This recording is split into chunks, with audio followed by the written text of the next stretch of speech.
வணக்கம் தோழர்களே. தமிழ்நாட்டுல சமூக வலைத்தளங்கள்ல இன்றைக்கு ட்ரெண்டான விஷயம் என்ன அப்படின்னா, பாலியல் பொறுக்கி சீமான் என்பதுதான். ஏன் இவ்வளவு கோவம்? பெண்களுக்கும் மக்களுக்கும் ஏன் இவ்வளவு கோவம் அப்படின்னா, இன்னைக்கு இந்த சில்லறை சீமான் பேசிய விஷயம் அப்படிப்பட்டது. அவ்வளவு கேடுகட்டத்தனமா, அவ்வளவு மோசமா பெண்களை ஒரு பாலியல் பண்டமா பார்க்கிற ஒரு அயோக்கியத்தனத்தோடு பேசி இருக்கிறான் சீமான். இந்த இடத்துல இந்த பாட்ஷா படத்துல ஒரு வசனம் தெரியுமா? மூளை, நாரி, நரம்பு, ரத்தம் அத்தனையிலையும் பாலியல் வெறி ஊறி போன ஒருத்தனால தான் இப்படி பேச முடியும், இவ்வளவு கேடுகட்டத்தனமா பேச முடியும்.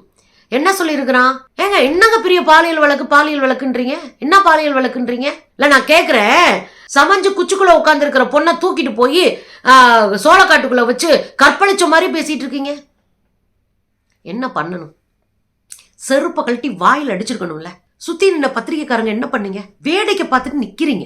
கூட சுத்தியிலும் பொம்பளை பிள்ளைங்க உட்கார்ந்து இருக்குங்க. அதுலயும் அந்த பொண்ணு ஒண்ணு, நான்லாம் பயங்கரமான ஆளு, நான் வீரப்ப என்கிற தேச தலைவனுடைய மகன் ஒண்ணு பேசிட்டு இருக்குமே. இதுங்கெல்லாம் பெண்கள் தானே. ஒரு பெண்ணை இவ்வளவு கேவலமா, இவ்வளவு அசிங்கமா, இவ்வளவு அராஜகமா ஒருத்தன் பேசுறான்னா கழட்டிக்கிட்டு மூஞ்சில அடிச்சிருக்கணுமா இல்லையா? இல்ல பத்திரிகைக்காரங்க கேள்வி கேட்டிருக்கணுமா இல்லையா? இத கொஸ்டின் பண்ணிருக்கணுமா இல்லையா? இதுக்கு கண்டனம் தெரிவிச்சிருக்கணுமா இல்லையா? ஆனா ஏன் அப்படி உட்கார்ந்து வாய் ஓடிக்கிட்டு அப்படி எல்லாரும் பேசாம இருக்கீங்க? பாருங்களேன். என்னமோ வயசுக்கு வந்தோன்னா குச்சில இருந்த புள்ள தூக்கிட்டு போய் அப்படி சோளக்காட்டுல வச்சு குண்டு கட்டா கற்பழிச்சு விட்ட மாதிரி கதறிட்டு இருக்கு எல்லாரும். என்ன உங்க மனநிலை என்ன? என்னமோ அப்படியே கல்லூரியில படிச்சிருந்த பிள்ளைய நான் விருப்பமே இல்லாம கடத்திட்டு போய் கற்பழிச்சு விட்ட மாதிரி, என்னமோ அப்படியே கல்லூரியில படிச்சிருந்த பிள்ளைய நான் விருப்பமே இல்லாம கடத்திட்டு போய் கற்பழிச்சு விட்ட மாதிரி. இப்ப என்ன சொல்ல வர? பாலியல் வன்புணர்வு என்பது 19 வயசு பிள்ளைய வீட்டுக்குள்ள இருந்து தூக்கிட்டு போய் ரேப் பண்றது. என்ன மனநிலையா? சாக போற வயசுல 60 தாண்டி உட்கார்ந்துட்டு இருக்கிற கேடுகட்ட கிழட்டு பையன் என்ன மனநிலையில் நீங்க இருக்கீங்க? ரொம்ப கேவலமா இருக்குங்கப்பா. இங்க ஹத்ரால என்ன நடந்தது? 19 வயசு குழந்தை, அதை இப்படிதான் போய் கரும்பு தோட்டத்துக்குள்ள வச்சு 4 பேர் ரேப் பண்ணானுங்க. இப்ப இதெல்லாம் கொண்டாட்ட மனநிலையில் அணுகிறாரா சீமான்? இதை கொண்டாடுறாரா? பாலியல் வல்லுறவை கொண்டாடுறாரா? ஏன்னா ஏன் எனக்கு இந்த கேள்வி வருதுன்னா, தொடர்ந்து இதை போலதான் பேசிட்டு இருக்கு இந்த பீஸ். கொஞ்ச நாளைக்கு முன்னாடி நித்யானந்த பத்தி பேசுறாரு. ஆடியோ ரிலீஸ் ஆகி பெரிய அதிர்ச்சி ஏற்படுத்துச்சு. அதுல என்ன சொல்றாப்ல, அவர் தங்க நாற்காலியில உட்கார்றதுக்குலாம் எனக்கு பிரச்சனை இல்லைங்க, ஆனா சுத்திலும் கலர் ஃபிகர்களா இருக்குங்க. இதே பாலியல் கேஸ் வந்த போது என்ன சொன்னாரு? போனாண்டு மேடையில நின்றுகிட்டு, இந்த வழக்கு வந்த பிறகுதான் எனக்கு ஃபேன் ஃபாலோயர்ஸ் அதிகமாயிட்டாங்க, பெண்கள் இவனுக்குள்ளேயும் ஒரு ஆள் இருக்காண்டி அப்படின்னு பேசுறாங்க. மானங்கட்டத்தனமா இல்ல, ஈனத்தனமா இல்ல? இப்படி பேச முடியுமா ஒரு கட்சியினுடைய தலைவர்? இதுதான் நீங்க இளைஞர்களை வழிகாட்டி, கொள்கை வழிகாட்டியா இருக்கிற லட்சணமா? நீ எல்லாம் எங்க பக்கத்துல கை நீட்டுறதுக்காக உனக்கு தகுதி இருக்கா மிஸ்டர் சீமான்? கேடு கட்டத்தனமா இல்லது? சரி, இது பரவாயில்லங்க. சொந்த கட்சி பெண்கள் பாலியல் வல்லுறவு குறித்து பேசினா கமுக்கமா இருக்க சொல்றது. 40 வயசுக்கு மேல இருக்கிற ஒரு லேடி, 1.5 வருஷம் இருக்கும், ஒரு ஆடியோ வெளியே வந்துச்சு, அக்கா அக்கான்னு பேசிட்டு கடைசியில நீ ஆபாசமா இது பண்றான், என்ன கூப்பிடுறான் அப்படின்னு. என்ன பண்ணி கிழிச்சிங்க? கூட இருக்கிறா ஒருத்தன், இடுமவன கார்த்திக்னு ஒரு பொண்ணை காதலிக்கிறான், கட்சிக்கார பொண்ணை காதலிக்கிறான், அந்த பொண்ணோட பாலியெல்லாம் தொடர்பு வச்சுக்கிறான், அதுக்கப்புறம் கழட்டி விடுறான். யாரு சொல்லி கழட்டி விட்டானா? சீமான் அன்னை சொன்னார், இதெல்லாம் செட் ஆகாதுப்பான்னு. என்ன கேடு கட்டுதானோ? இத மேடையில சீமான் சொல்றாரு, என் மேல இப்படி தாண்டா வரும் கேஸ் எல்லாம், take it easy, be happy. இதுதான் ஒரு தலைமை ஒரு இளைஞர் கூட்டத்தை வழிநடத்துகிற லட்சணமா? அப்ப ஒட்டுமொத்தமாக இந்த ஆள் பேசின பேச்செல்லாம் எடுத்து பாத்தீங்கன்னா, பெண்களை ஒரு கிள்ளுக்கீரையாக பாலியல் பண்டமா சுரண்டுகிற ஒரு மனநிலையில அயோக்கியத்தனமான பேச்சு தான் வெளிப்பட்டு இருக்கு. இதை எப்படி கொண்டாட முடியுது? கூட இருக்கிறவங்க எப்படி சிரிச்சுக்கிட்டு கை தட்டிட்டு கொண்டாடுறீங்க? இன்னைக்கு சாயந்தரம் என்னவா, இன்னைக்கு சாயந்தரம் காவல்துறையில நின்று ஆஜராகி வாக்குமூலம் கொடுக்க போறாங்க. நேத்து என்ன சொன்ன? நான் ஏன் வரணும், நீ என்ன பண்ணுவ பாரு அப்படின்னு நேத்து சொன்ன. இன்னைக்கு ஏன் தலை தெறிக்க ஓடி வர? ஏன்னா கைது செய்து விடுவார்கள். ஏன்னா நீ வரல அப்படின்னா அடுத்து கைது தான். அதுக்கான வேலை நேற்றே ஆரம்பிச்சிட்டாங்க. சோ கைது பண்ணா பாலியல் குற்றச்சாட்டுல பாலியல் சுரண்டல்வாதியா ஒரு பொம்பளை பொறுக்கியா கைதானம்னா அசிங்கமாயிரும். அரசியல்ல பொறுக்கி தின்ன முடியாது. எனவே நான் ஆஜராகிறேன். இன்னைக்கு சாயந்தரம் ஆஜராகிறாப்ல. கேடு கட்டுத்தனமா இல்ல? இதாவது பரவாயில்லங்க. ஏன் இன்னைக்கு ஆஜராகிறாப்ல? ஏன் கைது நடவடிக்கை தடுக்கணும்னு பாக்குறாப்லன்னா அதுக்கு பின்னாடி ஒரு அரசியல் இருக்கு. உச்ச நீதிமன்றத்துல இன்னைக்கு வழக்கு போயிட்டு இருக்கு. என்ன வழக்கு? இதே சீமான் போட்டிருக்க வழக்கு நேத்து போட்டிருக்காப்ல. இந்த கேஸ 12 வாரங்கள்ல விசாரிச்சு அறிக்கை கொடுங்க அப்படின்னு நீதிமன்றம், உயர் நீதிமன்றம் ஆணையிட்டு இருக்கு. உயர் நீதிமன்ற நீதியரசர் இளந்திரையன் அதை ஆர்டர் போட்டிருக்காரு. அதுக்கான வேலை நடந்திருக்கு துரிதமா. அதுக்குள்ளேயும் உச்ச நீதிமன்றத்துல கேஸ போட்டு இந்த 12 வாரத்துக்குள்ள விசாரிக்க சொன்னாங்கல்ல, அதை தடை செய்யுங்கள்னு உச்ச நீதிமன்றத்துல வழக்கு. அதுக்கு தடை கேட்டு வழக்கு. நீ யோகியன் தானே, நீ உத்தம புருஷன் தானே, நீ என்ன பண்ணிருக்கணும்? வரட்டுங்க, நான் வழக்கை எதிர்கொள்றேன், வழக்கை நான் எதிர்கொள்வேன், நான் யோகியன்றதுல என்னத்துக்கு ஓடுற உச்ச நீதிமன்றத்துக்கு? அதுல யாரோட பாஜக காரனை பக்கத்துல வச்சுக்கிட்டு வேலை பாக்குறாரு. அது என்ன பாஜக காரன்? பாஜகவுல ஜுடிஷியல் கிருஷ்ணமூர்த்தின்னு ஒரு ஆளு, அமித்ஷா கூட நெருக்கமா இருக்கிறாள். அந்த ஆள் காலில் விழுந்து அந்த ஆள் உதவியோட உச்ச நீதிமன்றத்துல தடை வாங்குறத போய் உட்கார்ந்து இருக்கிறோம். இதுக்கு இடையில விஜயலட்சுமி அவர்கள்ட்ட 2 நாளைக்கு முன்னாடி பஞ்சாயத்து பேசி நான் ஒரு பெரிய அமௌண்ட் கொடுத்துறேன், இந்த கேஸ் இதோட விட்டுரு அப்படின்னு அவங்ககிட்ட போய் பஞ்சாயத்து. அந்த அம்மா நேத்து வீடியோ போட்டு விட்டுருச்சு. வீடியோ போட்டு காரி துப்ப முடிய ஆகி போச்சு. நீ என்கிட்ட பேசின, என்கிட்ட இது பண்றேன்னு பாருங்களேன்.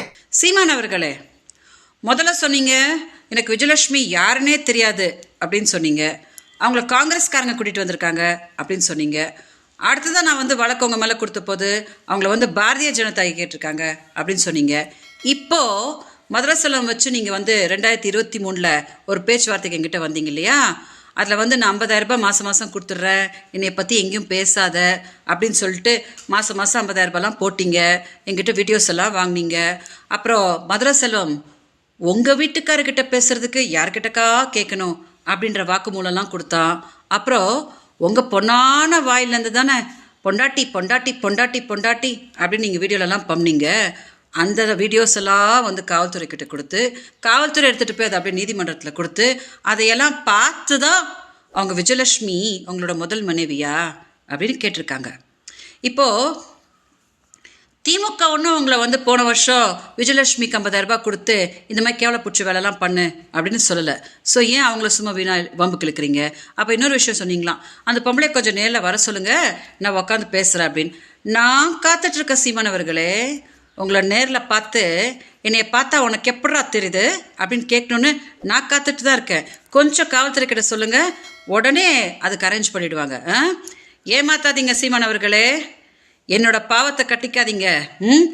2 நாளைக்கு முன்னாடி கூட சமாதான பேச்சுவார்த்தைக்கு நீங்கள் ஆட்களை அமுச்சுட்டு இன்னைக்கு அப்படியே ப்ரெஸ் கிட்ட அந்த பொம்பளை அவள் அப்படி இப்படி அப்படின்னு இன்னைக்கு கூட துரோகம் பண்ணுறீங்களா?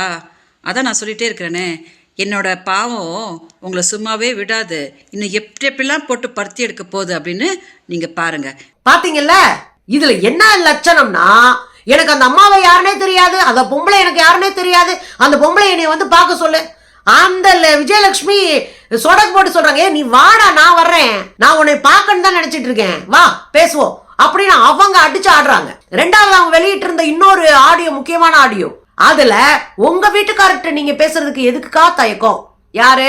மதுரை செல்வம்னு ஒருத்தன் இந்த கேடுகட்ட வேலையை அம்புட்டை செஞ்சுட்டு நான் உத்தமன் சொல்லி ஒரு பக்கம் பொண்டாட்டிய பேட்டி கொடுக்க சொல்றது யாரு? சீமா. இன்னைக்கு காலையில பொண்டாட்டி கயல்விழி நின்னு பேட்டி கொடுத்துட்டு இருக்கு. அந்த தான் இந்த ஆளு விஜயலட்சுமியோட இதுல இருக்காருன்னு மருந்த குடிச்சு காப்பாத்தினவரே பேட்டி கொடுத்திருக்காரு. அந்த தான் ஜெயலலிதா இருக்கும்போது 2016 ஓடுனவங்க, ஓடி போய் அவங்க சாகிறதுக்கு முன்னாடி ஓடி போய் நான் ஜெயலலிதா அம்மாட்ட சொல்லி உன்னை கம்பி என்ன வைக்கிறேன் அப்படின்னு தெருவில் இறங்கி ஓடி அந்த அம்மாவை சமரசம் பண்ணி கூட்டிட்டு கயல்விழியை வீட்டுல உட்கார வச்சிருக்காங்க. இதெல்லாம் கூட இருந்தவங்களே வெளியே சொல்லி இருக்கிறாங்க பேட்டியில. நீ என்ன அவ்வளவு யோகியமானவன்? அதுல என்ன தெரியுமாங்க, ஒரு பக்கம் நான் என்ன குச்சுக்குள்ள இருந்த பொண்ணா, சமஞ்சு குச்சுக்குள்ள உட்காந்து இவ்வளவு கேடு கட்ட உன் வயசுக்கு, அது உன் பேரம்பேத்தி குழந்தைங்க வயசு 19 வயசு, பேரம்பேத்திங்க வயசு 19 வயசு குழந்தைங்க, நீ இவ்வளவு கேடு கட்டத்தனமா பாக்குறன்னா நீ எவ்வளவு சில்ற பயலா இருப்பன்னு பாத்துக்க. இது ஒரு பக்கங்க. இன்னொரு பக்கம் சொல்றாரு, 7 முறை கருக்கலைப்பு செஞ்சனா, அப்பனா ஒரே ஆண்டுல 7 முறை கருக்கலைப்பு செய்த ஒரே ஆளு நான் தான் அப்படின்ற பெருமை எனக்கே வரட்டும். ஒரு பாலியல் வழக்குல சிக்கி ஆதாரங்களோட சிக்கி இருக்க, நீதிமன்றத்திட்ட ஆதாரம் இருக்கு, பொண்டாட்டி பொண்டாட்டி பொண்டாட்டி பொண்டாட்டி நீ பேசுனது எல்லாம் நம்ம கொண்டு போய் கொடுத்துட்டாங்க, மொத்த ஆதாரமும் நீதிமன்றத்துக்கு போயிருச்சு. இதெல்லாம் தெரிஞ்சுக்கிட்ட பிறகும் அப்படியே நான் தன்னை ஒரு யோகிய புருஷனா காட்டிக்கிறதுக்கு அப்படி நெஞ்ச நிமித்திக்கிட்டு நான் தான் அங்குத்து. இதுல வேற நக்கீரன் கோபாலன் வேற இழுக்கிறான். என்னவா, அவருக்காவது 200 கேஸ் தாங்க, எனக்கு 200 எல்லாம் தாண்டி போயிருச்சு. நக்கீரன் கோபால் அதிகாரத்தை எதிர்த்து களத்துல நின்னு அதுக்காக பல முறை கேஸுக்கு சிறைக்கு போனவர். ஜெயலலிதா பீரியட்லாம் அவரை குறி வச்சுக்கிட்டே இருக்கிற அளவுக்கு அவர் அவ்வளவு வேலை பார்த்தாரு. அவருடைய அலுவலகம் நொறுக்கப்பட்டது. அவ்வளவு கேஸ் புடிச்சிட்டு போய் இதுல நிக்க வச்சாங்க சட்டமன்றத்துல. எல்லா அயோக்கியத்தனத்தையும் பண்ணாங்க அவங்க மேல. அவரு களத்துல நின்னு ஒரு பத்திரிகையாளரா அதிகாரத்தை எதிர்த்து உள்ள போறாரு. நீ பொம்பளை பொறுக்கி கேஸ்ல உள்ள போற. ரெண்டுக்கு வித்தியாசம் இல்ல. கொஞ்சம் கூட கூச்சம் இல்லாம நான் வந்து கீரன் கோபால்னு சொல்லிட்டு இருக்கேன். போன முறை இந்த விசாரணைக்கு போற போது ஒரு பெரிய கூட்டத்தினால இந்த முறையும் உடனே வாட்ஸ்அப் செய்தி பறந்துருக்கு. எல்லாரும் வந்துருங்க, விருகம்பாக்கம் போலீஸ் ஸ்டேஷனுக்கு வந்து நில்லுங்க, எல்லாரும் வாங்க, அண்ணன் இன்னைக்கு போறாரு, அண்ணனை வழி அனுப்புவோம் வாங்க அப்படின்னு உள்ள கூட்டு வந்து உட்கார வைக்கிறதுக்கு செய்தி வேற பரப்பிட்டு இருக்கானுங்க. வாட்ஸ்அப்ல வேற போட்டுட்டு இருக்கானுங்களா. என்ன கேடு கட்டதனா? உங்க அண்ணன் இந்திய விடுதலை போராட்டத்துக்கு போறாரா, மும்மொழி கொள்கை எடுத்து போறாரா, மொழி போருக்காக போராடி உள்ள போறாரா? ஒரு பொம்பளை பிள்ளைய நம்ப வச்சு ஏமாத்தி கழுத்தறுத்த கேஸ்ல உள்ள போறாரு. இதுல கேக்குறாங்க, நேத்து ஏற்கனவே வந்து விஜயலட்சுமி கிட்ட முந்தா நாள் வந்து பேரம் பேசியிருக்காங்க, பெரிய தொகை. அதுக்கு இடையில விஜயலட்சுமி சொல்றாங்க, 50,000 எதுக்கு எனக்கு கொடுத்த? இந்த சில்லறத்தனத்தெல்லாம் மறைக்கத்தானே 50,000 எனக்கு அனுப்பி விட்ட, அதெல்லாம் திமுகவை அனுப்ப சொல்லிச்சு, இதெல்லாம் திமுக சொல்லியா நீ செஞ்ச அப்படின்னு அந்த அம்மா தாம் பங்குக்கு 2 மீதி மிதிச்சிருக்காங்கன்னு வச்சுக்கோங்களே. இன்னைக்கு பத்திரிகைக்காரங்க கேட்கறாங்க, 50,000 ஏன் அனுப்புனீங்க? ஒரு குரல் பதிவு கேட்டாங்க, பாவம் கஷ்டப்படுற புள்ளன்னு. குரல் பதிவு வந்த உடனே நானு தம்பி பார்த்து செஞ்சு விடுங்கப்பான்னு ஏதோ 2-3 மாசம் போட்டிருப்பாங்க போல இருக்கு அப்படின்னு சொல்ற. நீ ஏன் பிச்சைக்காரன்ற? நானே பிச்சை எடுத்து தான் கஞ்சி குடிக்கிறேன்னு இதை நம்ம சொல்லல, அவனே சொல்றான். நாங்க பிச்சைக்காரங்க தான், நான் பிச்சை எடுத்து கஞ்சி குடிக்கிறேன், மேடையில ஏறினா எளிய தமிழ் பிள்ளைகள் அப்படின்னு உருட்டுவான். இன்னொரு பக்கம் பாத்தீங்கன்னா இந்த பக்கம் போய் மாமா 1 லட்சம் கொடுங்கன்னா சுந்தர்சி 1 லட்சம் கொடுத்துருவாராம். இவன் காஸ்ட்லி பிச்சைக்காரன். காஸ்ட்லி பிச்சைக்காரனா பிச்சை எடுத்துட்டு ஊர்ல இருக்க தம்பிங்க பூரா சொத்தை வித்து நிலத்தை வித்து சொந்த காசை போட்டு கூட்டம் நடத்தி திரள் நிதியை திரட்டி கட்சியை வளர்க்கறது கொடுத்தா நீ பொம்பளை பொறுக்கித்தனம் பண்ணி கப்பம் கட்டிட்டு தெரிஞ்சிருக்க 50,000. அது கேட்டா வீரவசனம் வேற இல்ல. இன்னொரு முக்கியமான விஷயம் இருக்குல்ல, அதிமுக ஆட்சி காலத்துல எல்லாம் இது நடக்கவே இல்லையா? அதிமுக ஆட்சி காலத்துல எல்லாம் என்ன கண்டுக்கவே இல்ல, அவங்க அப்படியே இதா இருந்தாங்க. இவங்க தான் அப்படி பண்றாங்க, திமுக தான் என்னை பார்த்து பயந்துருச்சு. உனக்கெல்லாம் அவ்வளவு சீனே கிடையாதுடா. ஏன் வார்டு மெம்பரா கூட ஜெயிக்க வக்கில்லாத உனக்கெல்லாம் எதுக்கு அந்த சீனு? ஒரு ஆளுகிற அரசு ஒரு வார்டு மெம்பரா ஜெயிக்க வக்கில்லாம மக்களால் புறக்கணிக்கப்பட்டு கூப்பில உட்கார வைக்கப்பட்டிருக்கிற ஒரு கட்சிக்கும் அந்த கட்சியினுடைய தலைவனுக்கு எதுக்கு பயப்படணும்? என்ன ஆள் 50 இருக்கியா? மொத்தமா கூடாரம் காலி ஆகி போச்சு. என்னைக்கு பெரியார தொட்டையோ அன்னைக்கே காலி. அதுல பகுமானம் வேற. பெரியார அடிச்ச அட்டையில பாரு திமுக, அவ்வளவு சீன்லாம் கிடையவே கிடையாது. பெரியார காலங்காலமா ஒரு கூட்டம் அடிச்சுக்கிட்டே இருக்கு. அடிச்சவங்க பூரா செத்த இடத்துல புல்லு முளைச்சு போச்சு. அடி வாங்கினதா நீ சொல்ற பெரியாரு நின்னுட்டு இருக்காரு. செத்த 52 வருஷம் கழிச்சோம் இன்னைக்கு நின்னு அடிச்சுட்டு இருக்காரு. அதுல என்ன ஒண்ணு பெரியார சொன்னே அப்படியே பயந்துட்டாங்க. இதுல ஒரு முக்கியமான விஷயம் என்ன தெரியுங்களா? அதிமுக ஒண்ணுமே கண்டுக்கல. 2011 தான் கேஸ் கொடுக்கறாங்க. ஜூன்ல 2011 ஜூன் 3 நினைக்கிறேன் கேஸ் கொடுக்கறாங்க. 2011 ஜூலைல 23 28 26ல ஜெயலலிதா போய் பாக்குறாரு. பாருங்களேன், பாத்தீங்கல்ல, ஒன் இண்டியாவுல வந்ததுங்க. கொஞ்சம் ஜூம் பண்ணி போட்டு விட்டுருவான் தம்பி, அத நீங்க பாருங்க. எவ்வளவு கேடு கட்டுதனோ. ஜெயலலிதா அவங்க காலில் விழுந்தது காரணம் என்ன? இலை மலர்ந்தால் ஈழ மலர்னு சொன்னதுக்கான அரசியல் பின்னணி என்ன? இந்த பாலியல் குற்றச்சாட்டுல இருந்து தப்பிக்க ஜெயலலிதா ஒரு நேரம் போல ஒரு நேரம் இருக்க மாட்டாங்க. அவங்க மூளைக்கு தோணிடுச்சுன்னா பட்டுன்னு செஞ்சு முடிச்சுட்டு போயிடுவாங்க. இந்த தாயவு தாச்சனம் எல்லாம் பார்க்க மாட்டாங்க, உட்கார்ந்தெல்லாம் யோசிக்க மாட்டாங்க. அதனால வாயில மிதிச்சிருவாங்கன்னு பயந்துகிட்டு ஓடி போய் சரண்டர் ஆகி அவங்களுக்காக பிரச்சாரம் பண்ணிட்டு இருந்துச்சு இந்த பீஸ். இது பேசுது நமக்கு. இன்னொன்னு, திமுக வேணும்னே வந்து என் மேல அராஜகத்தை கட்ட வைக்குது. ஒரு பக்கம் அந்த துப்பாக்கி வச்சுக்கிட்டு ஓவர் சீனை போட்டார்ல அந்த காவலாளி, அவருடைய மனைவியை கூட்டு வந்து ஒரு பக்கம் பிரஸ் மீட், சொந்த கொண்டாட்டிய இன்னொரு பக்கம் பிரஸ் மீட்லாம் வச்சு தமிழ்நாட்டுக்குள்ள அரசியல் பண்ண முடியாது மிஸ்டர் சீமான். நீ யாருன்னு தமிழ்நாட்டுக்கு நல்லாவே தெரியும். அப்ப திமுக ஆட்சி அராஜகம் செய்கிறதுன்ற ஒரு கட்டமைப்பை ஒரு செய்தியை உருவாக்கணும்னு ஒரு ட்ரை வேற நடக்குது. ரொம்ப தெளிவா இருக்கு. எனக்கு தெரிஞ்சு திமுக அரசு மேல எனக்கு கோவமே இருக்கு. இவன்லாம் இன்னைக்கு இல்ல என்னைக்கோ பிடிச்சி உள்ளதில் இருக்கணும். இவனுக்கிட்ட மென்மை போக்கா திமுக நடக்குதோன்னு கோவம் கூட எனக்கு இருக்கு. பெரியார பேசினது அன்னைக்கு தூக்கி போட்டு மிதிச்சிருக்கணும். இல்ல ஊர்ல இருக்கிற எல்லா வீட்டுல இளவிழுத்த அன்னைக்கு தூக்கி இருக்கணும். இல்ல பொம்பளை பிள்ளைய கேஸ்ல சிக்கிற அன்னைக்கு தூக்கி இருக்கணும். இவங்க கண்டுக்கவே இல்லைன்னு நாங்கெல்லாம் கடுப்பா இருக்கோம். ஆனா திசை திருப்பாரமா திமுக வந்து இது பண்ணிருச்சுன்னு. இந்த வேலையெல்லாம் விட்டுட்டு வெளியே போ தம்பி, உனக்கெல்லாம் அந்த சீனே கிடையாது. நீ சிக்கிட்ட, இனி முடிஞ்சிடும், அவ்வளவுதான். கடைசியா கைதாகிறதா. இன்னும் ஒரு 3 மாசம் வெயிட் பண்ண. அறிக்கை கொடுத்தோடனே மொத்தமா தூக்கி உள்ள போட்டு மிதிப்பாங்க. தமிழ்நாட்டிலே பாலியல் குற்றச்சாட்டுக்கு ஆளாகி ஜெயிலுக்கு போன முதல் தலைவர் நீயாத்தான் இருப்ப. அந்த வாழ்த்துக்களோட சந்தோஷமா இரு.